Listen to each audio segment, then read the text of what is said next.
Ողջույն, 168-ի եթերում կրկին ռանդևուն է։ Այս երեկո զրուցակիցս երգչուհի, երգահան եւ պրոդյուսեր Արաքսիա Մուշեղյանն է, բարի երեկո։ Բարի երեկո, բայց միանգամից ուղեմ, որ սկսում են ինձ թվել երգչուհի, երգահան, միշտ ասում եմ ես կոմպոզիտոր եմ եւ երաժշտական պրոդյուսեր։ Հրաշալի, երաժշտական պրոդյուսեր, երգահան, ապրում ենք մի ժամանակաշրջանում, երբ ամեն ինչ խառնված է եւ մենք ինքներս կարող ենք այդ խառնվածքները ուղղել։ Յուրաքանչյուր բան մեր ձեռքերում է, այսօր անելու ենք հենց դա։ Շնորհակալ եմ, որ հենց իմ տաղավարում եք։ Շնորհակալություն հրավերքի համար։ Վստահ եմ, որ հաճելի զրույց ենք ունենալու ու խոսելու ենք այն ամենից, ինչը մեր հեռուստադիտողը չի կարող տեսնել Արաքսիայի այլ հարցազրույցներում։ Գալով ամենասկզբից, ինչպես սկսվեց Արաքսիայի երաժշտական ուղին դեռ տասնամյակներ առաջ։ Պետք է շատ վաղուց սկսեմ ուրեմն։ Այո, 80-ականներից։ Չէ, ավելի վաղ պետք է սկսեմ, որովհետև իմ երաժշտական ուղին ես ընտրել եմ շատ վաղ հասակում, դեռ 2.5 մոտավորապես տարեկան էի։ Երբ փորձում եք դաշնամուր նվագել։ Չեմ փորձել, մի անգամից մոտեցել եմ եւ նվագել եմ, ինչպես ինձ պատմել են, ես դա բնականաբար չեմ հիշում։ Մայրիկս է պատմել, մայրիկս երաժիշտ է, դասատու էր աշխատում երաժշտական դպրոցում եւ շատ հաճախ իրեն ուսանողները գալիս էին մեր մոտ պարապելու, ես փոքրիկ եմ եղել եւ ուսանողներից մեկը նվագել է, գնացել է եւ մայրիկս է պատմում, որ նա գնում է եւ նա լսում է երաժշտությունը շարունակում է այդ երաժշտությունը հնչել, դուրս է գալիս եւ հասկանում է, որ դաշնամուրից ձայնը գալիս է, բայց մարդ չկա դաշնամուրի չի երևում։ Ես իմ տատիկներով այնտեղ մենուետ Բախը նվագել եմ եւ այդ ժամանակվանից իմ մոտ երբեք հարց չի ծագել, որ ուղղությամբ ես պետք է գնամ։ Արդեն կանխորոշված էր։ Արդեն, այո, կանխորոշված էր եւ ես շատ շնորհակալ եմ իմ ծնողներին, որ նրանք երբեք իմ կյանքի ընթացքում ինձ չեն խանգարել, այլ ուղղորդել են խորհուրդներով եւ ինչ որոշում ես կայացրել եմ, միշտ ընդունել են իմ որոշումները։ 5.6 տարեկանում ընդունվել եմ Չայկովսկու անվան դպրոց որպես դաշնակահարուհի։ Դաշնակահարուհու այդ ուղին անցնելիս չեմ կարող չնշել իմ փայլուն ուսուցչուհուն Ամալիա Բայբուրցյանին, որը առաջին դասարանից մինչև ասպիրանտուրայի վերջ իմ կողքին է եղել եւ նա եղել է իմ երաժիշտ ոնց որ ամենամեծ ուղու այդ իմ ճանապարհի ուղեցույցը երևի, որովհետեւ չնայած նա կլասիկ երաժիշտ էր, դաշնակահարուհի էր, փայլուն, նա միշտ ասում էր, որ ես փոքր ժամանակվանից մոտ 10 տարեկանից արդեն սկսեցի գրել երաժշտություն, նա ասում էր դու ոչ մեկին մի լսի, դու գրի, քո մոտ դա լավ է ստացվում եւ ես բարձր նվագում էի, շատ ցածր ձայնով երգում էի, ինձ ասում էին դու մի երգի, դու ձայն չունես, դու նվագի, դու փայլուն դաշնակահարու ես, դու լավ դաշնակահարուհի կդառնաս, բայց ես միշտ գիտեի, որ ես դաշնակահարուհու ուղին չեմ վերցնելու, որովհետեւ իմ գաղափարների մեջ ավելի մեծ մտածելակերպ է միշտ եղել, դա սկսվել է երևի դպրոցական ժամանակվանից, որովհետև դպրոցից սկսած հիմնել եմ ինչ-որ խմբեր, մենք նվագում էինք, ինչ-որ միջոցառումներ էի կազմակերպում, ես հասկանում էի, որ ինձ դուր է գալիս ոչ միայն մասնիկը լինել դրա, այլ ամբողջ այդ պրոցեսը կառավարել։ Դեռ մանուկ հասակից պրոդյուսինգ էի կանում։ Եվ համոզված եմ, եւ ինչպես կյանքը ցույց է տալիս, երեխաների մեջ, բոլոր երեխաների մեջ փոքր ժամանակվանից այդ ինչ պետք է նա դառնա, դա միշտ դրված է, ուղղակի պետք է ճիշտ ժամանակին հասկանան եւ ճիշտ ուղի տան։ Դրանից հետո քանի որ ես բարձր նվագում էի եւ ցածր երգում էի եւ երազում էի միշտ երգել, ես հասկանում էի, որ ձայն կա, ուղղակի ես դեռ չէի տիրապետում այդ արվեստը եւ բնականաբար երգում էի ինչպես երգում էի։ Եվ մենք ծանոթացանք 84 երևի կամ 85 թիվներ Արթուր Գրիգորյանի հետ, հնչեցին հեռուստատեսությունով նրա առաջի երգերը, որոնք գրավեցին բոլորի սրտերը։ Ես չնայած այդ ժամանակ դեռ շատ փոքր էի, բայց մասնակցում էի մի հատ ծրագրի, որտեղ ռեժիսորը ես գրել էի երգ, տոնական ինչ-որ երգ էր նոր տարվա, երեխաները կատարում էին նոր տարվա երգը, եւ ռեժիսորը ինձ հետո մոտեցավ, ասեց, գիտես, մի հատ շատ տաղանդավոր տղա կա, որի հետ ես քեզ ուզում եմ ծանոթացնեմ, եւ նա ծանոթացրեց մեզ Արթուր Գրիգորյանի հետ, եւ այդտեղից սկսվեց մեր միջև կյանքի վերջ ընկերությունը, համագործակցությունը, նա շատ մեծ դեր է կատարել իմ փոփ երաժշտության կայացման մեջ, որպես մարդ, որպես երաժիշտ, որպես երգիչ, երևի դա ամենասենց վառ մեր ժամանակահատվածներից էր եւ Արտուրը այն ժամանակ արդեն 80, չեմ հիշում, 8 կամ 9 թվականներ, երբ ստեղծվեց առաջին ջազակումբը Երևանում, Ազատ ժամանցը հայտնի, այո, որտեղ մեր առաջին կայացավ մեր առաջի բեմ դուրս գալը մի սոլեր երևի, եթե չեմ սխալվում կոչվում այդ մրցույթը, այդտեղ մենք ելույթ ունեցանք եւ դրանից հետո արդեն այո շոուները կայացավ, որտեղ մի երեկոյվա ընթացքում նա բեմ դուրս թողեց տասնյակներ տաղանդավոր մարդիկ, որոնց հարթեց այդ ճանապարհը դեպի մեծ բեմը։ Ի վերջո տվեց մի ողջ սերունդ, այո, եւ շարունակում էր տալ, այո։ Ինչ վերջին օրերը անգամ դաստիարակում էր սերունդ, ովքեր մատուցում էին իրապես երաժշտություն։ Այսօր ապրում ենք մի ժամանակաշրջանում, երբ երաժշտություն տալը դարձել է գերխնդիր։ Այսինքն բոլորը երգում են, բոլորը բեմում են կամ նկարահանում են իրենց հոլովակները, բայց չգիտես ինչ են տալիս եւ ինչու են տալիս։ Որն է քո տեսակետը։ Ինչու են այդպես անում։ Երևի մենք շատ խորքային հարց ենք բարձրացնում, որովհետև մի բառով այդ հարցին պատասխանելը հնարավոր չի։ Ամեն ինչ սկսվում է ուսումից։ Գոյություն ունի երաժշտական իդեոլոգիա, հա, եւ պետք է դու տիրապետես այդ իդեոլոգիան, ինչ դու պետք է մատուցես, եւ խնդիրներ եւ գերխնդիրներ։ Գերխնդիրը այն է, որ երաժիշտը, երբ որ, արվեստագետը, երբ որ աշխատում է, նա պետք է հասկանա մի բան, որ նա բացի նրանից, որ նա պետք է պարզ է, որ մենք բոլորս շատ մոտ, հա, մեր հանդիսատեսի հետ առնչվում ենք եւ հասկանում ենք նրանց պահանջարկները, բայց մեր ամենամեծ գերխնդիրն է, որպեսզի դու քո հանդիսատեսին բարձրացնես դեպի քեզ։ Այսինքն դու պետք է դաստիարակչականել, ես հիմա վատ իմաստով չեմ ասում այդ դաստիարակչականը, օրիենտիր հասկացողություն պետք է լինի մեր հանդիսատեսի մոտ, որովհետեւ եթե նա չի հասկանում, նա երաժիշտ չի, նա ուղղակի սիրում է երաժշտություն եւ երբ նա տարիներով լսում է, որ այս որակի բաները լսում է եւ հասկանում է, որ սա լավ է, հա, նրա մեջ ձևավորվում է այդ ճաշակը եւ կամած նա այսօր Մոցարտ է լսում, վաղը Բեթհովեն է լսում եւ զարգանում է նրա ճաշակը եւ ընդհանուր մոտեցումը դեպի արվեստը։ Եթե դու այդ ամեն ինչը չես տալի եւ վաղ ժամանակվանից չես դաստիարակում, մենք ստանում ենք այն իրավիճակը, որը մենք ունենք այսօր։ Եվ ոչ միայն մենք ունենք, այդ ամբողջ աշխարհում է այդ process-ները գնում։ Ես ընդունում եմ, միանշանակ համաձայն եմ յուրաքանչյուր բառի հետ, բայց այսօրվա մեր արտիստների այսպես կոչված արդարացումը, հա, ժողովուրդը դա է պահանջումն է։ Հիմա ինչ անենք, որ այդ ժողովրդի պահանջմունքի ետևից գնալու ընթացքում անգամ մեր այն արտիստներն, ովքեր տարիներ շարունակ տվել են որակյալ երաժշտություն, չգնան այդ ժողովրդի պահանջմունքի ետևից ու չերքեր։ Դա նույնիսկ երգ կոչելը շատ բարդ է։ Մենք հիմա եթե խոսում ենք ժանրային բաների մասին, դա մեկ բան է, իսկ եթե խոսում ենք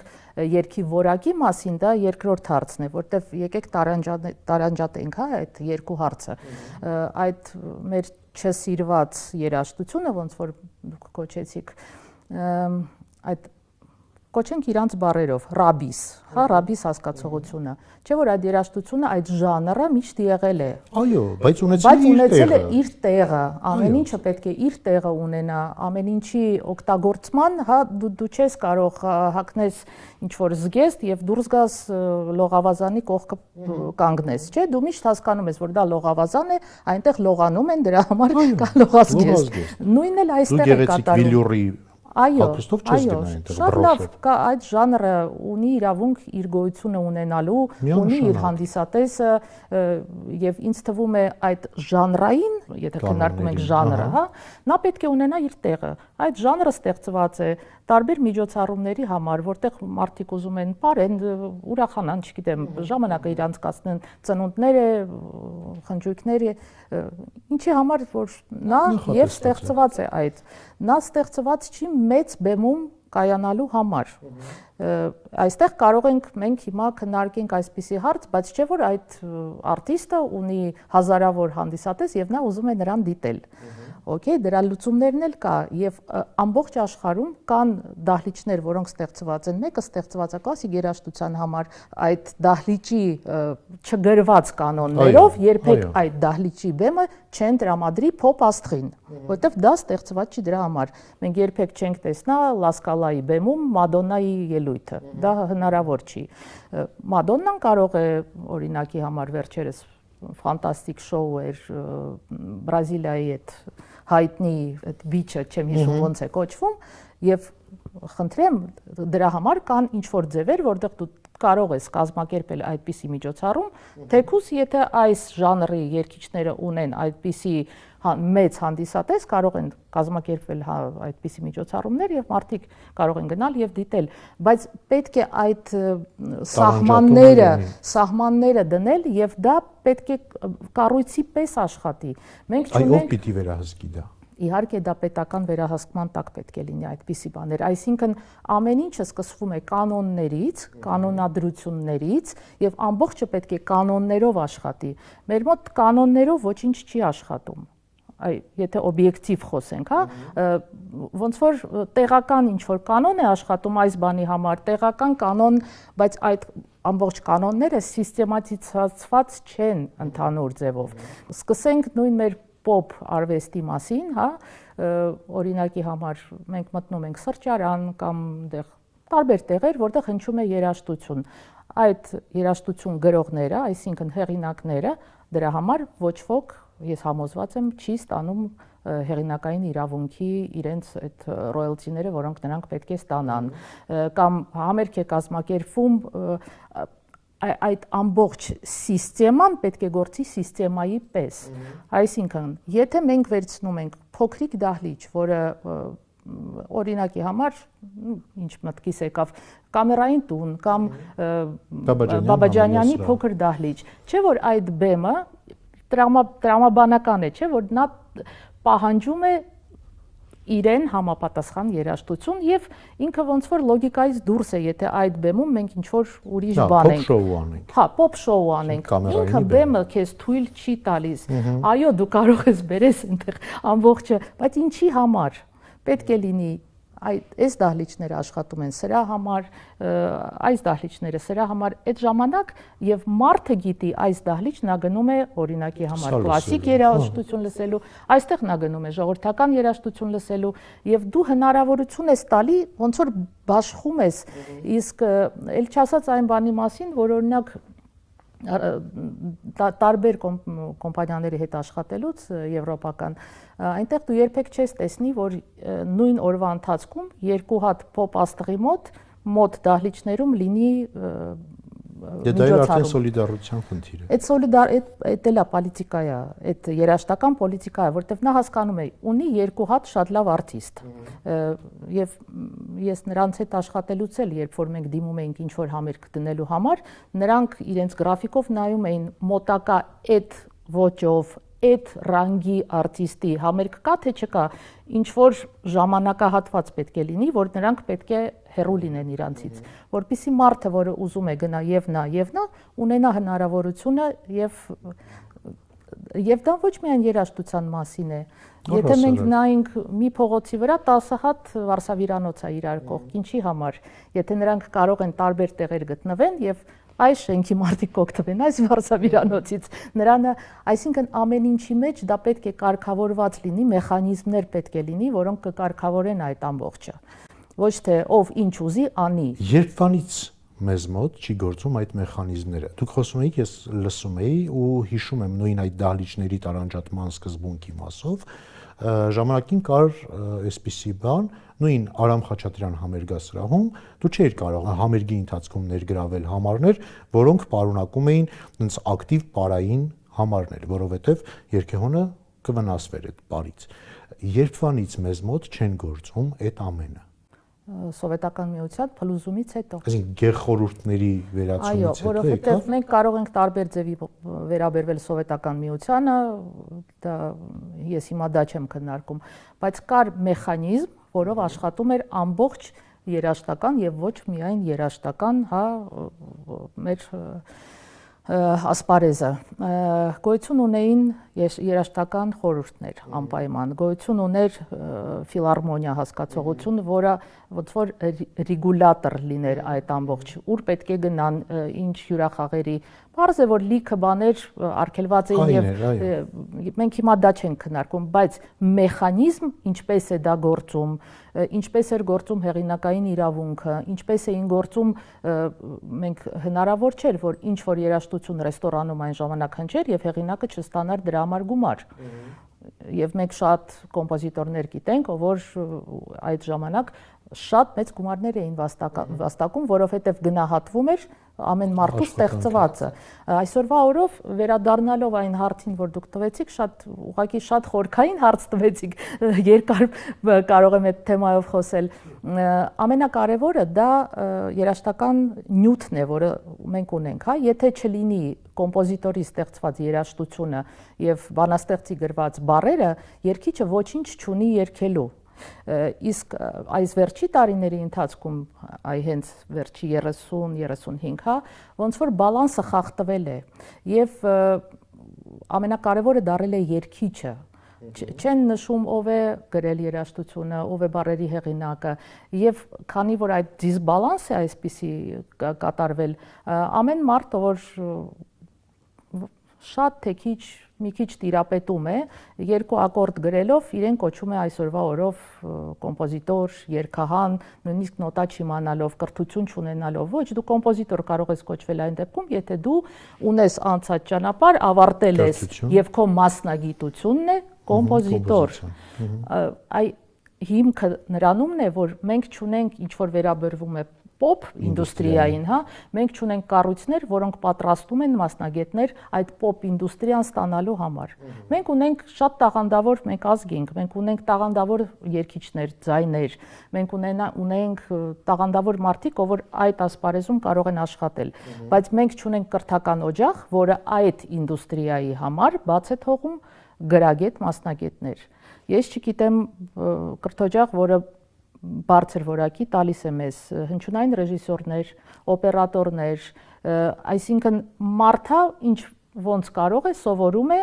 ինչ որ միտեղ մի բան սովորում է, բայց դա հավաքված չի ընդհանուր մի կառույցի մեջ։ Օրինակ, եթե վերցնենք ամերիկյան Բերքլի, քոլեջը, որտեղ բոլոր մասնագիտությունները, որոնք կապված են այս ինդուստրիայի հետ կան, եւ նույն կուրսում սովորում են մարդիկ, ով որ նվագում է, ով որ գրում է, ով որ հնչյունային ռեժիսոր է հետո դուրս գալի, եւ նրանք այդ տարիքից սկսում են իրար մեջ համագործակցել, այսինքն դու ստեղծում ես, ձևավորվում է դաշտ, իսկ մենք այսօրվա օրով, եթե մենք ուզում ենք ինչ-որ մեծ բան դնենք, բեմադրենք, մենք գիտենք, որ Երևանում 1, 2 կամ 3 հոգի կա, ով լավ է տիրապետում այդ մասնագետները, այդպես չպետք է լինի։ Հիմա մի քանի տարի առաջ, ավելի ստույգ 2 տարի առաջ, երբ ստեղծվեց, հիմնադրվեց այսպես կոչված, ազգային երաժշտական ակադեմիան, ինքս ունեի մեծ սպասելիքներ, որ կարող է դառնալ այդ կառույցը ոլորտի համակարգողը, ոլորտը այսպես կոչված խելքի բերողը կամ ինչու՞ չէ նաև վերահսկողը։ Դու խորհրդի անդամ ես ակադեմիայի, Արաքսիա։ Ինչ է անում ակադեմիան, բացի խազեր ազգային երաժշտական մրցանակաբաշխությունը տարին մեկ անգամ իրականացնելուց։ Շատ լավ հարց է։ Ուրեմն երբ որ մենք ասում ենք ակադեմիա, բոլորին թվում է, որ դա համ կրթական օջախ է, համ ռեգուլատոր է, բայց դա այդպես չի, հա։ ակադեմիան ստեղծված է եւ ունի իր ֆունկցիոնալ ինչ որ բաներ, որը նա պետք է անի։ Եվ ակադեմիան երբ որ սկսեց գործել 2 տարի առաջ, մենք հասկանում էինք, որ այն ինչ մեր առջև դրված է, դա շատ մանրակրկիտ աշխատանք է, որի արդյունքը դու լավագույն դեպքում կտեսնես մի 5 տարի հետո։ Միանշանակ ամենօրյա աշխատանք է պահանջում։ Այո, եւ դու չես կարող մի օրում անես ինչ որ մի բան, առավոտյան զարթնես եւ բոլոր գործիքները աշխատում են, իրականությունը փոխվել է եւ մենք տեսնում ենք հեքիաթային ինչ որ տեսարան, այդպես չի իհարկե, դա պետք է ճիշտ գնահատել, հա, եւ հասկանալ դու ինչ գործիքներ ունես այդ ամբողջը անելու համար։ Գործիքներից մեկը դա խազեր մրցանակաբաշխությունն է։ Այսինքն այդ գործիքի միջոցով համաձայնվեք, որ եւ անցած տարվա շոուն ինքը շատ որակյալ եւ ես որպես մասնագետ կարող եմ ասեմ, որ ինձ ամոթ չի, որ մեր ակադեմիան բաց է թողել այդպիսի շոու հասկացողություն։ Մենք կարող ենք քննարկենք ով է մասնակից, դրա մասին չի խոսքը, այ ընդհանուր որպես ես սովոր եմ ընդհանուր բաներով, գաղափարներով մտածել եւ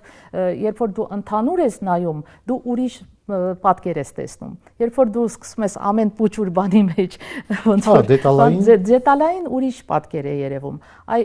որպես երևույթ մենք ունենք 2 տարի շատ գեղեցիկ եւ մակարդակով շոու, որը ճաշակի եւ ինչ որ որակային բան ոնց ուղեցույցի պես բան է եւ այդտեղ կարող են լինել տարբեր ժանրերի մասնակիցներ եւ դու հասկանում ես որ մենք ունենք եւ փայլուն կլասիկ երաժիշտներ եւ ժողովրդական արտիստներ եւ ժողովրդական ժանրի եւ փոփ եւ դու այդ ամբողջ պալիտրան մեր տեսնում ես այսօրվա օրվա ուրիշ բան է որ ժամանակի ընթացքում ոնց որ դու պետք է կամած նրանց բերես այն վիճակի, որ մարդիկ հանգիստ վերաբերվեն նրան, որ կա մրցանակաբաշխությունը, որը ամենասկզբից որոշված չի ով է լինելու, եւ դա նորմալ է։ Եթե դու արտիստ ես, չէ, դու հանրային մարդ ես եւ դու ներգրավված ես, ուզես թե դու չուզես, քեզ կարող է ցանկացած, այնտեղ, չգիտեմ, երաժշտագետ կամ կարող է քննադատել, ինչ որ բան քո մեջ կարող է դուր չգալ, այսինքն դու հանրային մարդ ես, դու շատ բաների հետ պետք է արդեն մերվես, որ դու պատրաստ լինես եւ եթե դա մրցանակաբաշխություն է, կարող է ստանաս, կարող է չստանաս եւ դա նորմալ է ամբողջ աշխարհում։ Բայց հենց այս տարվա խազերին վերաբերվող չեմ կարող չտալ, որովհետեւ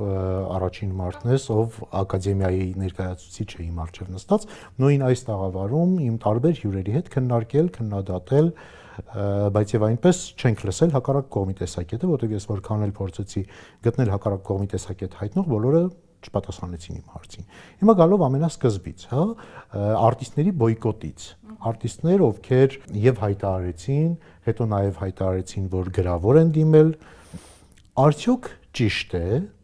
կանոնադրության համաձայն գնալ նրանց նոմինացնելուն հակառակ իրենց ցանկության։ Կանոնադրության մեջ կա գրանցված մեկ բան, որ մասնակից կարող է լինել այն արտիստը, որը ինքն է դիմում եւ ունի ցանկություն,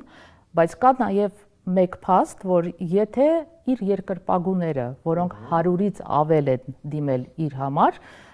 ակադեմիան իրավունք չունի չընդունել այդ հայտը։ Ախր արտիստն էլ ասում է ես չեմ ուզում ներկայանալ։ Այ ես դրա համար էլ միջև այդ ասեցի, որ երբ որ դու արդեն դարել ես հանրային, դու հանրային մարդ ես։ Բայց այստեղ գալիս է երկրորդ հարցը, Արաքսիա։ Ակադեմիան ներառում է նրանց, նույն իմ զրուցակիցներից մեկը նշում էր, որ ակադեմիան ներառել է մեր անունները հակառակ մեր կամքին, նույն այդ երկրպագուն մտածելով, որ կարող է իր սիրելի արտիստին տեսնել այդ միջոցառման ժամանակ, ձեռք է բերում տոմս, գալիս է այնտեղ ու չի տեսնում։ Ուրեմն ինչ վերաբերվում է տոմսերին, համարյա տոմս չի վաճառվում խազերի ժամանակ։ Լավ տոմս չի վաճառվում, գալիս է ուղղակի ժամանակը։ Դա դրա վրա շահարկել այդ բանը, որ տոմսեր են վաճառվել, ակադեմիան գումարներ է աշխատել, դա սուտ է։ Եկեք օբյեկտիվ, հա, վերաբերվենք, այնտեղ 2000 թե 1000 տեղ է, լավագույն դեպքում 50 տոմս է վաճառվել, ուղղակի որ այդ մարդիկ, որ իսկապես ցանկություն ունեն, գան ներկայանան եւ տեսնեն։ Ուրեմն այդ խաղարկել այդ փաստը, որ իրենց անունով ինչ որ բան է, դա անլուրջ է։ Եկեք մեծ մարդկանց պես խոսենք, հա, եւ երբ որ ինչ որ մի բան ասում ես, դու պետք է հասկանաս ինչի համար ես դու դա ասում, այսինքն անտի-PR անել քո անձը եւ դրա վրա ինչ որ հայփ բռնել եւ կարող է եւ այդպես չէ դիտարկվել, կարող է եւ դիտարկվել ուրիշ ձև, բայց ամբողջ աշխարհում, երբ որ կան մրցանակաբաշխություններ եւ ինչ որ մարդ նոմինացվում է եւ չի գալիս, ասում է ես չեմ ուզում, հա, նա իրավունք ունի հետո չվերցնի եւ ասի ես համաձայն չեմ, որ ինձ դա տվել են օրինակի համար, ոնց որ Նոբելյան մրցանակակիրներ կան, ով որ հրաժարվել է իրեն Նոբելյան մրցանակից, չեմ հիշում ֆիզիկոս, չէ, մաթեմատիկայի մեկ Նոբելյան մրցանակակիր, ում տվեցին այդ մրցանակը, նա հրաժարվեց եւ բացատրեց ինչու է նա հրաժարվում։ Նա ասեց, որ այս թեորիան, որի համար ես ստացել եմ, կա ուրիշ մաթեմատիկ հայտնի, որը նույն ձևի մեծ լումա ունի այս խնդիրը լուծելու մեջ, եւ ես դրա համար համարում եմ անարդար, որ ես ստացել եմ նրա համար ինչ որ նայել է արել։ Օրինակի համար եմ ասում, կամ կա ուրիշ հայտնի էլի գիտնական, որին տվել են Պերելմանը, եթե չեմ սխալվում, որը հրաժարվել է եւ չի ուզում ստանալ։ Դա էլ իր հա ոնց որ իր որոշումը նա իրավունք ունի դա, բայց եթե քեզ հանդիսատեսը արդեն առաջարկել է կամ դու քո հանդիսատեսին չես հարգում, կարելի է եւ այդպես վերաբերվել, չէ՞։ Հանդիսատեսը առաջարկել է, նա ուզում է քեզ տեսնել։ Քո որոշումն է չգալ եւ հետո հայտարարել։ Դուք ակադեմիայում, հա, ստացել եք այդ հարցի պատասխանը տվյալ արտիստներին, ովքեր հրաժարվեցին։ Ոնց էին մեկնաբանում, ինչու չեն ուզում մասնակցել։ Իմ կարծիքն է, որ ցանկացած արտիստ ուզում է լինել միակը իր պիեդեստալի վրա, ոնց որ ինքը կա, եւ չի ուզում մրցել, չի ուզում կարող է պատահի իր գոլեգաների հետ ինչ որ, բայց դա պետք է մոտենալ, որ դա առողջ մրցակցություն է եւ ոչ մի ամոթ բան դրա մեջ չկա, որ դու այս տարի չես ստանում, քո գործընկերն է ստանում կամ տարիներ շարունակ շատ երաժիշտներ գալիս են գրեմիների, նստում են եւ չեն ստանում եւ դրանից նրանց ոչ այսպես ասած պագոններն են ընկնում, ոչ էլ նրանց հանդիսատես նրանց ավելի քիչ է սիրում դա։ Պետք է մի քիչ առողջ մտածելակերպ ունենալ եւ ավելի հանգիստ մոտենալ այդ հարցերին։ Դրա մեջ ոչ մի ամոթ բան չկա, որ դու ինչ որ միտեղ մասնակցում ես եւ չես ստանում մրցանակ։ Գալով էլի հղում անելով իմ նախորդ թողարկումներին,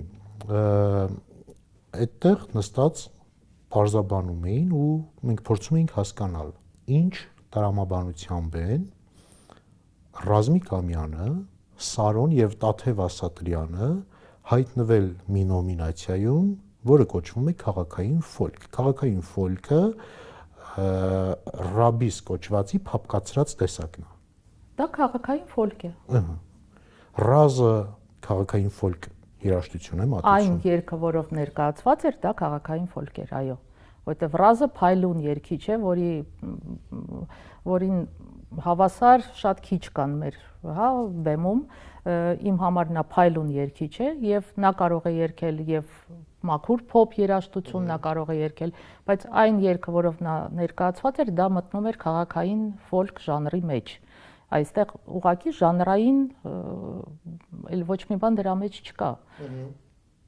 Հիմա ինչ կլասիկ երաժշտությունը պետք է կլասիկ երգիչը պետք է վիրավորվի, որ նրան տվել են կլասիկ երաժշտության համար նոմինացիայում։ Ես այնտեղ ունեմ նաև այլ անհամաձայնություններ, որի մասին կրկին խոսելու եմ։ Տարվա հայտնություն նոմինացիայում նոմինացվել էին մարդիկ, որոնցից մեկը անցյալ տարի էր գնացել Եվրոտեսիլ, այո, մեկը այս տարի էր գնալու Եվրոտեսիլ, այդ դրա տարվա հայտնությունը ո՞րն է։ Այստեղ ինչ տեսա ամպերը որոտացին։ Ամպերն էին։ Ամպերը որոտացին։ Կամ իմ վրա բարկացան, կամ ակադեմիայի որոշման։ Այստեղ ինչ որ դիսոնանս կա, կամ մենք Եվրոտեսիլ ուղարկում ենք անհայտ մեկին, կամ մենք այդ անձին ինչ որ նոմինացիայում տեղավորելու համար տեղավորել ենք այդտեղ, որն է։ Գիտեք, ոչ մեկին ոչ միտեղ չի տեղավորում, որովհետև հայտը, որ ստանում ես, հայտի մեջ այդ արտիստը դիմում է այս կատեգորիայի մեջ եւ մենք որպես ես ճիշտ ասած չեմ հետևում ոչ եվրատեսիլներին, ոչ հեռուստատեսություն եմ նայում, դրա համար ինձ բարդ է ձեր այդ հարցին պատասխանել գոռում են ամպերը ով է հին, ով է նոր, այդքան էլ չեմ տիրապետում ուղակի։ Ես ուղակի որպես բորդի անդամ ես ստանում եմ հոլովակներ եւ նայում եմ եւ իմ կարծիքն եմ հայտնում այս կամ այն երգչի հանդեպ։ Իսկ հայտը երբ ստանում ես, այնտեղ գրված է նա որ կատեգորիայի մեջ է տալիս այդ հայտը։ Այսինքն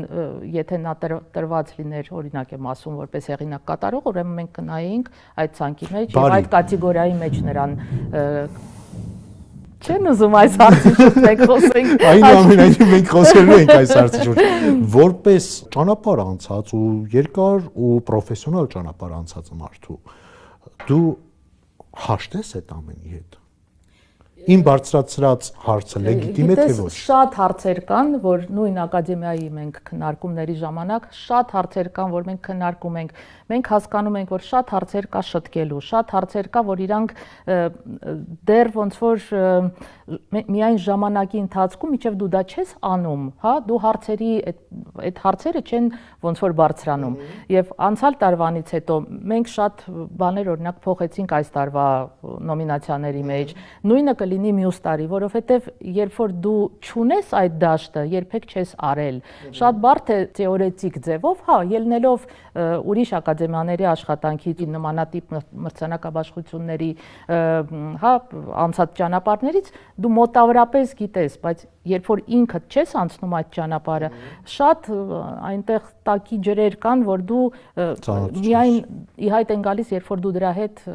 միայն այո, անմիջապես շփում ունես։ Դրա համար ինձ թվում է, որ ուղղակի պետք է հանգիստ վերաբերվել, հա, այս ակադեմիա աշխատանքին եւ տալ հնարավորություն իսկապես, որ ակադեմիան օգտակար բաներ անի եւ ես հույսով եմ, որ մենք իսկապես 5 տարի հետո իրականությունը մի քիչ ավելի գոնե լավ տեսքով կտեսնենք, քան այսօր է։ Դա աստված, ես միայն ուրախ կլինեմ, թող իմ այս խոսքերը չդիտվի իբրև քննադատություն կամ մեղադրանք։ Ես միշտ համարում եմ, որ ցանկացած թեմայի շուրջ միշտ պետք է շատ քննարկվի, այո, որովհետև այնտեղ կան մարդիկ, ովքեր ինձ համար շատ հարգելի, սիրելի են, Ավետը, Հրաչի Քեշիշյան, փառավոր ուղի անցած մարդիկ են։ Այո, դրա համար ինձ համար զարմանալի ու ցավեցնող է, դրա համար եմ ես բարձրացնում հարցերը։ Դա շատ լավ է, որ մենք բարձրացնում ենք այդ հարցերը եւ մենք ամեն քննարկման ժամանակ լիքը հարցեր ունենք, որ մեր մոդել է, հա, այդ հարցերը ծագում, մենք փորձում ենք գտնել պատասխաններ, փորձում ենք գտնել լուծումներ։ Ամեն ինչ չի, որ մենք բոլոր հնարավորությունները չունենք բոլոր հարցերը լուծելու, բայց ինչ մեր սահմաններում է լուծման, փորձում ենք ինչ որ ձևով շտկել եւ լուծել այդ հարցերը, որpիսի կամած մենք իսկապես մեր իրականությունը փոխենք։ Դա աստված կրկին շեշտեմ, որ երբ ստեղծվեց ակադեմիան, ես լիահույս էի, որ ոլորտը համակարգող ինչ որ կառույց կդառնա, իհարկե նաև համոզված էի, որ եթե չունենա պետական լծակներ կամ գոնե սերտ համագործակցություն իրապես մտահոգ պատկան մարմինների հետ, կլինի ուղղակի Ավելին ասեմ, այս տարի ակադեմիան ստացել է հնարավորություն մյուս տարվանից գրեմիում մասնակից լինել եւ դա մեր արտիստներին ճանապարհ է, չէ, դեպի դրսի շուկա, դա էլ պետք է հասկանալ, որ կամած մենք ձեռք ենք բերում ինչ-որ հնարավորություններ, մենք շատ փակ շուկա ունենք այսօրվա օրով, մենք ունենք փայլուն մարդիկ, անձեր, բայց մենք չունենք այդ իմ ասած մեխանիզմները, որով պետք է, հա, դու աշխարհին պետք է ճանաչելի դառնաս։ Մենք գանձեր ունենք, որի մասին գիտենք միայն մենք, այն էլ բոլորս արդեն չգիտենք։ Ակադեմիային թողնում ենք հանգիստ, ինչպես ասեցիք, թողեք թող աշխատեն, չնայած մարդը կարելի ասում էր թողեք թող աշխատեն, տեսանք վերջին ինչ դուրս եկավ։ Գալիս ենք կրկին Արաքսիային։ Երբևէ չեմ հանդիպել հարցազրույցներ, որտեղ Արաքսիան խոսում է իր անձնական կյանքի մասին։ Այսօր ուզում եմ ռանդևուի շրջանակներում խոսենք այդ մասին։ Որն է եղել կյանքի ամենադժվարին այն պահը, որի մասին ոչ ոք չի իմացել։ Մինչ այս Ոչ ոք դժվար է ասել, որովհետև միշտ ընտանիքիս անդամները ամեն ինչի մասին իմացել են, եւ ես շատ երջանիկ եմ, որ մեծացել եմ այն մթնոլորտի մեջ, որ միշտ եղել է միմյանց մեծ հարգանք, բոլոր հարցերի պատասխաններ եւ մեծ վստահության վրա ամեն ինչ մեր ընտանիքում եղել։ Դրա համար իմ ընտանիքի անդամները միշտ իմացել են ամեն ինչ, ինչ կապված է իմ անձի հետ։ Եվ այդպիսի գաղտնիքներ, որ ասեմ, երևի դժվարանում եմ այդպիսի հարցի պատասխանել, որովհետև երևի չկա այդպիսի փաստ։ Ես շատ բաց մարդ եմ, իմ բոլոր քայլերը, որ արել եմ, նույնիսկ բոլոր կանոններից դուրս քայլեր եմ կյանքիս ընթացքում արել, այդ ես երբեք ոչինչ չեմ թաքցրել, այսինքն եթե ես մի բան արել եմ, ես վստահ եմ եղել, որ ես դա անում եմ, որովհետև այսօրվա իմ որոշումը ելնում է այսինչ փաստերից կամ ինչ-որ բաներից։ Դրա համար երևի դժվար է այդպիսի փաստ գտնեմ, որ ասեմ գաղտնիքներ չունեք հասարակությունից։ Երևի չէ։ Երբ չես խոսում քո անձնական կյանքից, հա, ընտանիք, հարաբերություններ, գուցե երեխա ունենալու մտադրություններ, դա ուղղակի բացակայում է քո կյանքից, թե դու գեղեցիկ շղարշված դա պահում ես։ Չէ, դա իմ ընտրությունն է, եւ ընտրությունս շատ վաղ հասակում է եղել, բայց այն ժամանակ ոնց որ ենթագիտակցական է եղել, այսինքն ես միշտ հասկացել եմ, որ իմ ոնց որ ներքին, հա, պահանջը եղել է շատ բաներ անելու, իրականացնելու մեջ եւ ես մաքսիմալիստ եմ իմ անձնավորությամբ։ Անձնավորությունը այդպեսին է, եթե ես մի բանով զբաղվում եմ, ես տրվում եմ եւ գնում եմ այնտեղ մինչեւ վերջի իմ ամենայն փոքրիկ ատոմս նույնիսկ մասնակցում է այդ ամեն ինչի մեջ։ Եվ ես, քանի որ այդպիսի մաքսիմալիստ բնավորություն ունեմ եւ շատ տրադիցիոն ոնց որ տեսակետ ունեմ դեպի ընտանիք հասկացողությունը։ Իմ համար ընտանիքը դա այսպիսի կառույց է, որի մեջ կինը, ինձ երևի հիմա շատ կանայք կասեն, բա ոնց կինը չաշխատի, դրա մասին չի։ Կինը պետք է տրվի ամբողջությամբ այդ, որտեղ ընտանիքը դա մեծ աշխատանք է, եւ կնոջից շատ բան է գալիս, ինչպիսին կմեծացնի այդ երեխաներին եւ ինչքան ասելիք ունի նա, տալիք ունի այդ երեխային տալու, հա, եւ ես միշտ հասկացել եմ, որ եթե ես ունենամ ընտանիք, ես ամբողջովին կգնամ այդ ընտանիքի մեջ, իսկ իմ ներքին ոնց որ ուրիշ բաներ ունեմ, որը չի կարող դրա հետ մրցել։ Դրա համար դա իմ ընտրությունն է եղել եւ ես դրանից ոչ մի վարքյան ոչ ափսոսում եմ, ոչ, չէ, այսօր էլ ես նույն ընտրությունը կանեի եւ նույն ձևի կվարվեի, ես չունեմ պակաս սիրո պակաս, որովհետեւ ունեմ շատ սիրելի իմ քույրիկիս երեխաները, որոնց ընդունում եմ որպես իմ երեխաները եւ դրա պակասը չունեմ, ես շատ սիրում եմ երեխաներ, ունեմ մեծ քանակությամբ ընկերներ, որոնց երեխաների համար ուշքս գնում էի, իրենց ուշքը իմ համար է գնում, ես հավես ունեմ իրանց հետ ժամանակ անցկացնեմ, բայց ես հասկանում եմ, որ դա իմաց չի, ուղղակի դու պետք է ազնիվ լինես ինքդ քո հետ եւ կարողանաս ընտրես եւ անես այն, ինչ որ քեզ տալիս է լիովին երջանկություն։ Իսկ եթե դու ինչ որ բան անում ես եւ հետո փոշմանում ես դրա մասին, ավելի լավ է չանես դա։ Երբ մենակ ես, ինչի մասին ես ինքդ քո հետ խոսում կամ վիճում։ Ես շատ տարիներ եմ մենակ ապրել, ես մոտ 20 տարի մենակ եմ ապրել Մոսկվայում եւ երբեք չեմ ունեցել մենակության զգացողություն, որտեվ երբ որ ես մենակ եմ, դա իմ ամենաերջանիկ պահերն է, որտեվ իմ կյանքում շատ մարդիկ կան, որոնց հետ ես շփվում եմ, աշխատում եմ եւ երբ որ ես մենակ եմ, ես ինքս իմ մեջ եմ մտնում եւ ամեն օր դա աշխատանք է ինքդ քո հետ եւ դու ինչ որ նոր բաներ ես քո համար բացում, ինչ որ նոր բաներ ես տեղ ես տալիս մտքերի, հա, եւ դա միակ ժամանակն է, երբ որ դու ազատ ես եւ կարող ես վերևից ընդունես այն ինֆորմացիան երաշտական, որը հա գալիս է, բայց երբ որ գալիս է եւ դու մեքենայի մեջ ես, ուզած այդ վարքյանին ինչ որ կանգնում ես, արագ ինչ որ բան ես գնում, վերջապես դու մենակ ես հանգիստ նստած ես եւ կարող ես հանգիստ գրել այն ինչ որ եկել է։ Դրա համար, որտեվ ես շատ ունեմ ընկերներ, որոնք չեն տանում մենակությունից։ Ես շատ սիրում եմ այդ վիճակը եւ ես սիրում եմ, երբ որ իմ դաշտս ազատ է եւ մեծ է իմ դաշտս մեծ է եւ ինձ պետք է տեղ այդ շնչելու համար, ինձ տեղ է պետք այդ ազատությունը իմ համար ամենա երևի կարևորագույն բաներից մեկն է իմ կյանքում։ Այսօր արվեստագետը ունի այդ ազատությունը հայկական շոու բիզնեսում աշխատելու համար։ Ազատությունը ինքդ պետք է ստեղծես, դու չպետք է վախենաս։ Այսինքն, եթե ես իմ անցած ճանապարհին նայեմ, հա, եւ եթե շատ անգամ լսեի ինչ էին ինձ կողքից խորհուրդ տալի, ես շատ բաների չէի հասնի, ինչին այսօրվա օրով հասել եմ, եւ ամենակարևորը ես հասել եմ իմ երաժշտական ազատությանը, որ ինձ հետաքրքիր չի ինչ կասեն, ես անում եմ այն, ինչ որ գալիս է եւ ես պետք է անեմ։ Ուրիշ հարց է, որ դու լինելով պրոֆեսիոնալ, լինելով տարբեր, հա, գործիքների տիրապետել, գործիքի նկատի ունեմ մեխանիզմների տիրապետելով, դու հասկանում ես, ես կտրված չեմ իմ հանդիսատեսից եւ միշտ հասկանում եմ, ոնց որ դա զգալով է, գիտեք, ոնց որ դու զգում ես այդ տենդենսը, դու զգում ես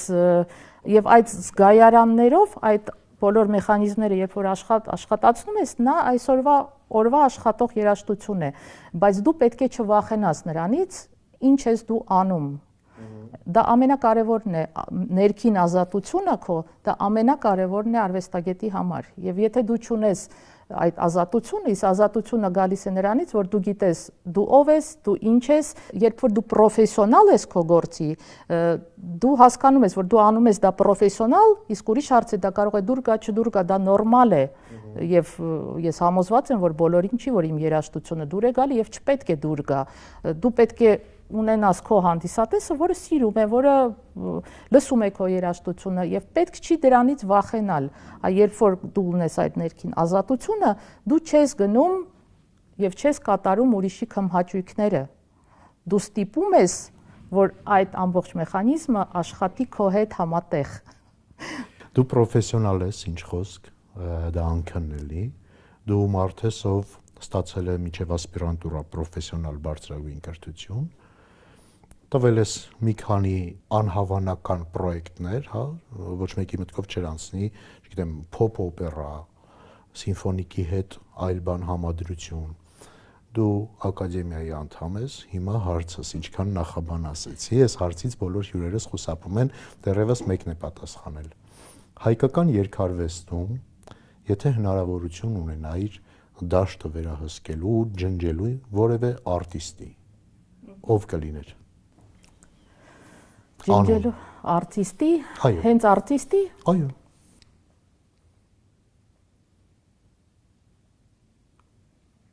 Մտածելու հարց է, որովհետև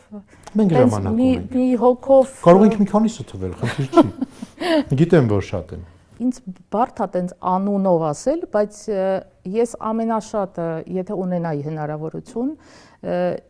եւ իմ վերահսկողության տակ լիներ որակյալ, հա, այսպես ասեմ ավելի լավ է, որակի վերահսկողությունը, այդ դանակի տակ շատերը կընկնեին։ Մենք մի հոգով չէինք վերջանա։ Մի քանիսը։ Հենց անուն, որովհետև երբ որ մենք ասում ենք արտիստ, հա, կան շատ լավ արտիստներ, որոնք կատարում են ահավոր անտաղանդ երգ գրված, կամ կա արտիստ, որը կատարում է տաղանդավոր շատ վատ գրված երգ։ Հիմա որին ջնջենք, արտիստին թե գրողին։ Ոլորտը դուք եք վերահսկում։ Եթե ել եմ ասում, եթե ես վերահսկում եմ, իմ վերահսկողության դանակի տակ ոչ թե անձեր կընկնեին, այլ կընկնեին ծիչենյա երևի, չգիտեմ հայերեն այդ բառը ոնց է։ Ես թույլ չէի տա, որ մեր ոլորտը, հա, այդ նամանավանդ փոփ ոլորտը, որտեղ ինչ որ վերաբերվում է կլասիկ ոլորտին, դա ամբողջ շատ լավ վիճակում է, նա վերահսկողության կարիք չունի, այսպես ասած, որովհետև ունի տակից եկող բաներ։ Չգիտեմ, բարդ է այդ Երկիչ կամ երգչուհի, ով ըստ քեզ իր լումանաներ դնում հասարակության դեգրադացման մեջ։ Ախր այնով որ ահավոր է, ես իրանց անունները նույնիսկ չեմ հիշում։ Դուք կարող եք երկով ասել, ես կօգնեմ։ Չէ, ես չեմ լսում այդ երաժշտությունը, որ ասեմ։ Եթե նկատի ունես ինչ որ արտիստներ, որոնց մենք բոլորս գիտենք, հա, նրանք ջնջելու բան չեն, այսպես ասեմ, որովհետև իրանք բոլորը ինչ որ մի բան իրանցից ներկայացնում են, բոլորը, անկասկած եմ ասում։ Եթե մարդը երգում է կլկլոցներ, հա, բայց ինքը որպես արտիստ, որպես երաժիշտ, ինքը վատ արտիստ չի։ Ես չեմ կարող ասել, որ նրան պետքա հանել։ Ես կհանեմ այն կլկլոցը, որը նա երգում է։ Եվ կտամ նրան հնարավորություն երգելու այն, ինչ ավելի նրան կսազի։ Եթե դնեինք եւ YouTube-ում այսպես մենք գնայինք, ես չեմ վախում ինչ որ մեկի կարծիքից, հանկարծ չլինի տպավորություն, որ ես բոլորին հավասար վերաբերվում եմ բոլոր արտիստներին, որոնք բեմի վրա են։ Ես շատ օբյեկտիվ մարդ եմ, երբեք չեղած տեղը մարդուն ինչպես էլ իրան վերաբերվում որպես անձի, հա, որպես արվեստագետի, դա կապ չունի։ Ես շատ օբյեկտիվ եմ եւ նույն մրցանակաբաշխության ժամանակ, երբ որ գալիս են հայտերը, կան մարդիկ, որոնց ես շատ սիրում, հարգում եմ որպես արտիստ, որպես նույնիսկ ընկեր, բայց եթե նրա երգը չի համապատասխանում, ես դնում եմ այն գնահատականը, որը համարում եմ ճիշտ։ Եվ ես երբեք չեմ վախենում, ինչը շատ պակասում է մեր իրականության մեջ արտիստական։ Բոլորը բոլորին տեսնում են, համբուրում են, ասում են հոյակապ էր, շատ լավ էր, բայց նա շատ վատ էր այդ ժամանակ երգը։ Ես համարում եմ, որ դու կարող ես շատ կոռեկտ ձևով մարդուն, բայց ասես այն, ինչ որ դու մտածում ես նրա մասին։ Եվ ես միշտ իմ եւ ընկերներին, եւ գոլեգաներին միշտ ասում եմ այն, ինչ որ ես կարծում եմ։ Հանկարծ չլինի տպավորություն, որ ես ինչ որ մեկին չեմ ուզում հիմա ասեմ։ Ես օբյեկտիվ, եթե մենք այսպես թերթենք եւ ես տեսնեմ այն, ինչի մասին մենք հիմա խոսում ենք, դրանով ավելի շատ լցված է ինտերնետ դաշտը, քան մենք տեսնում ենք։ Ես չեմ տեսնում այդ տենց եթե մենք խոսում ենք նույն արտիստների մասին, որոնց բոլորը գիտեն որպես այսպես ասած ռաբիս, հա, երգիչ, նրանք բոլորը տեղ ունեն որպես արտիստ։ Եվ չգիտեմ, որին էլ հիմա ասենք, նույն այդ մեր կոչված նոմինացիայի մեջ ով որ ընկել էր, նույն Ռազմիկ Ամյանը փայլուն երաժիշտ է եւ փայլուն երգիչ է։ Սարոն իմ համար շատ լավ ձայն ունի եւ շատ տաղանդավոր մարդ է։ Ուրիշ բան է, որ նա ընտրում է ինչ որ երգեր, որը մեր ձեր ինչ որ մեկի դուրը չի գալի։ Դա բոլորը ունեն իրավունք ընտրելու եւ կատարելու այն ինչ որ եւ դրա մեջ ոչ մի բան չկա։ Մենք դրա մասին չենք խոսում։ Պետք է դաշտից մաքրված լինեն, այսինքն այսօրվա օրով դա դժվար է անել, որովհետև գոյություն ունի ինտերնետ, հա, եւ ինտերնետում ով ինչ ուզի անում դնում է, այսինքն այդպիսի վերահսկողական օրգան, որը այդ բոլորը կվերահսկի, այսօրվա օրով չկա։ Եվ դրա համար մեր հանդիսատեսը զրկված է այսպես ասած որակի, հա, հանդիսատեսը չունի իր համար այսպիսի բան, որ այսա որակյալ է եւ նա գիտի, որ եթե սրանից ցածր դա վատ է եւ նա չունի այդ օրենսիրը, որովհետեւ մենք ունենք ազատ ինտերնետ, որում կա ամեն ինչ։ Հասանք ռանդևուի բլիցին։ Ինչից ես վախենում։ Ոչինչից։ Ինչի համար ես փոշմանել։ Ոչ մի բանի համար։ Երգ, որը ամբողջովին նկարագրում է քո կյանքը, կա այդպիսին։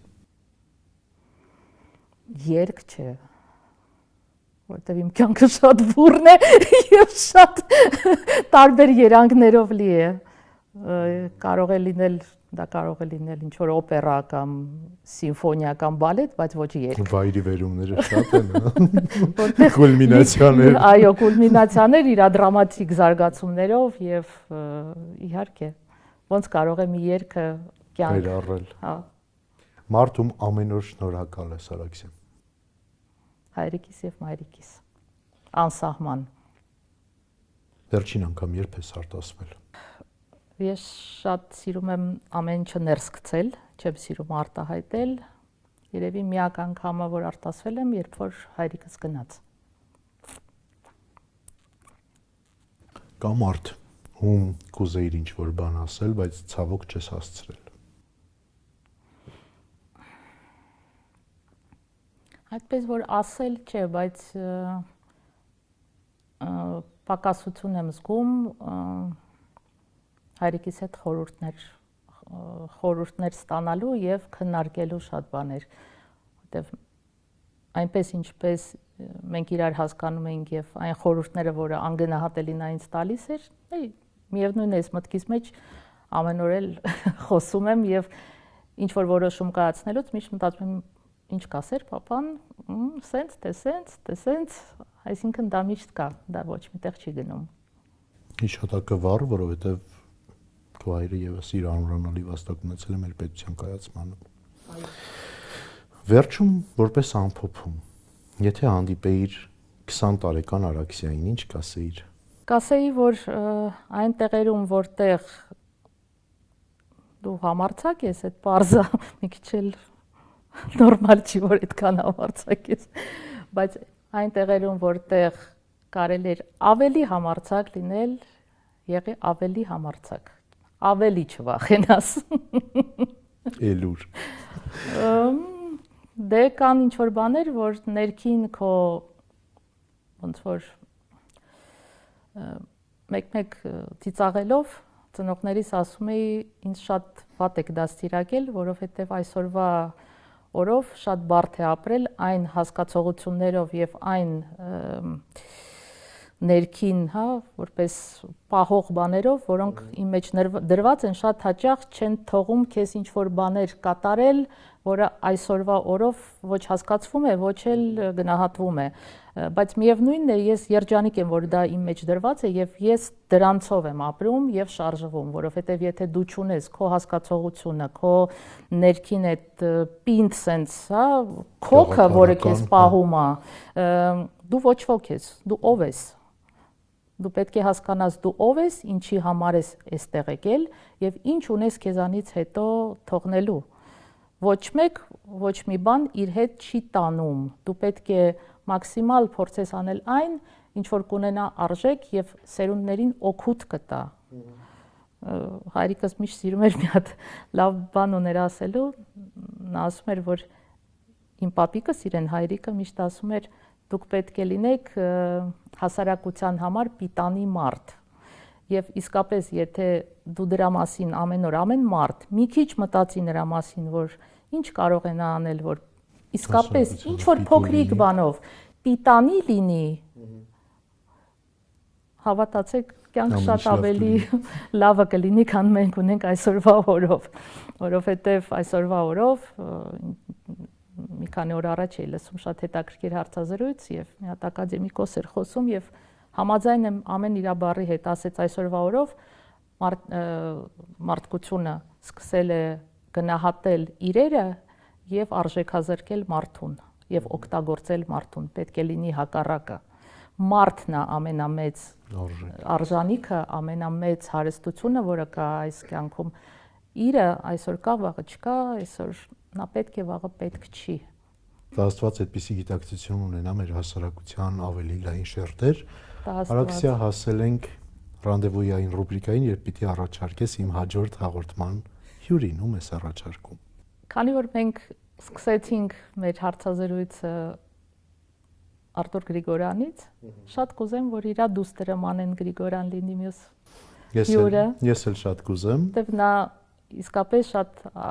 արժանի ձևով պահելով բոլոր տրադիցիաները, բոլոր արժեքները, որը դրել է Արտուր Գրիգորյանը մեր թատրոնի մեջ, նա պահելով, զարգացնելով, ես շատ ուրախ եմ, որ Մանեն կա այդ թատրոնում եւ հույսով եմ, որ շատ մեծ իրեն ավելի լավ բաներ կսպասի առջևում եւ շատ կուզենամ ձեր հյուրը լինի։ Ես էլ շատ կուզենամ, այս բանին առաջարկում եմ հենց հիմա զանգահարենք Մանեին։ Զանգենք։ Մանե ջան, վերցրու։ Խայտարակ մի արա ինձ։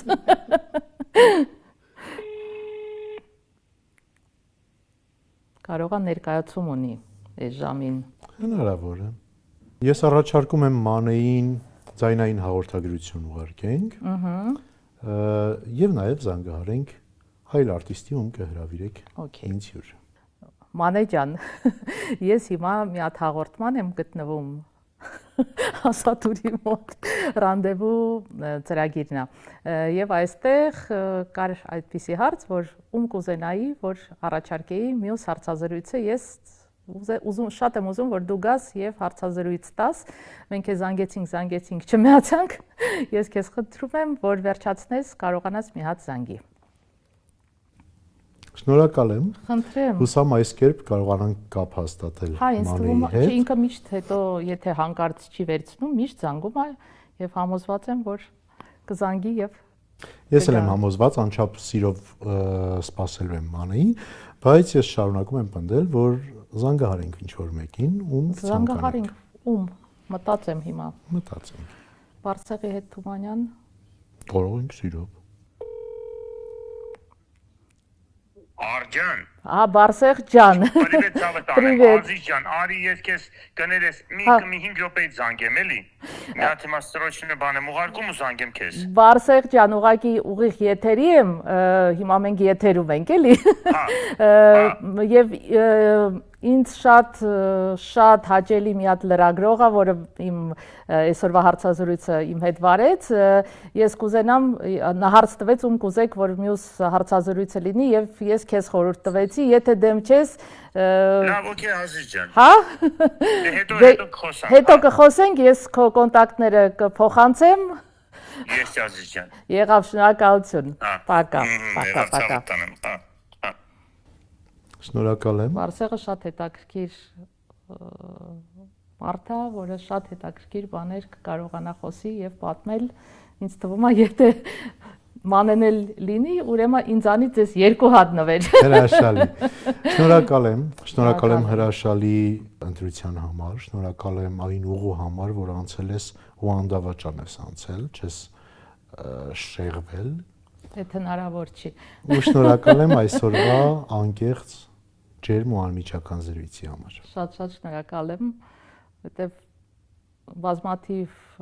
հարցազրույցների ժամանակ միշտ մոտ մեծ ցանկություն է այն մարդկանց հետ զրույցել, ում հետ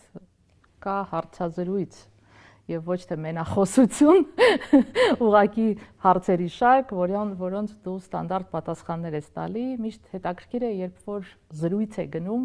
եւ այդ զրույցների մեջ միշտ հետաքրքիր ինչ-որ բաներ են ի հայտ գալիս, որը շատ ավելի գնահատելի է։ Շնորհակալ եմ գնահատանքի համար։ Ո՞տ ավարտել ես եթերը, նոր տեսա որ զանգել։ Չէ, չի ավարտվել։ Ուղղակի էս իսկապես բան է, նոնսենս է, որովհետեւ մենք Ասատուրի հետ երկար խոսեցինք։ Ասատուրը ասում է 4 հատ ոնց որ փորձել են 4 անգամ Մանեի հետ կապնվել, ոչ մի ձև չի ստացվել։ Հա, իսկ որպեսի ամոթ չլինի,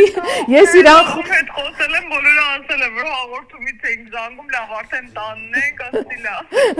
Չէ, իմ հետ լավը չանցավ, դու գիտես։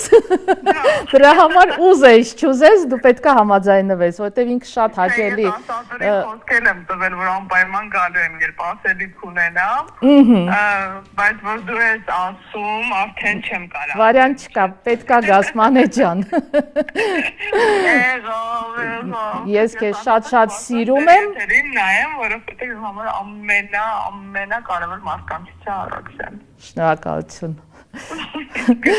Ես էլ քեզ, ես էլ քեզ։ Կներես, որ սենց ուշացա, բայց անպայման կգամ։ Գլխավորը հասար Մանե ջան։ Շնորհակալ եմ Մանե ջան։ Անհատներ սպասելու են, ինչպես եթերում եմ ասել։ Հա, շնորհակալ եմ, մերսի շատ։ Մենք քեզ լիքը պաչիկներ ենք ուղարկում ու ես անհամբեր կնայեմ, երբ դու կգաս կնկարահանվես եւ հետո կնայենք։ Ես էլ քո եթերին եմ սպասում, անհամբեր գրքում եմ, պաչում եմ։ Ես էլ քեզ, լավ, պակա, պակա ջան, պակա։ Հիշեցնեմ, որ այս երեկո զրուցակիցս Արաքսիա Մուշեղյանն էր։ Շարունակեք հետևել 168-ին, կհանդիպենք։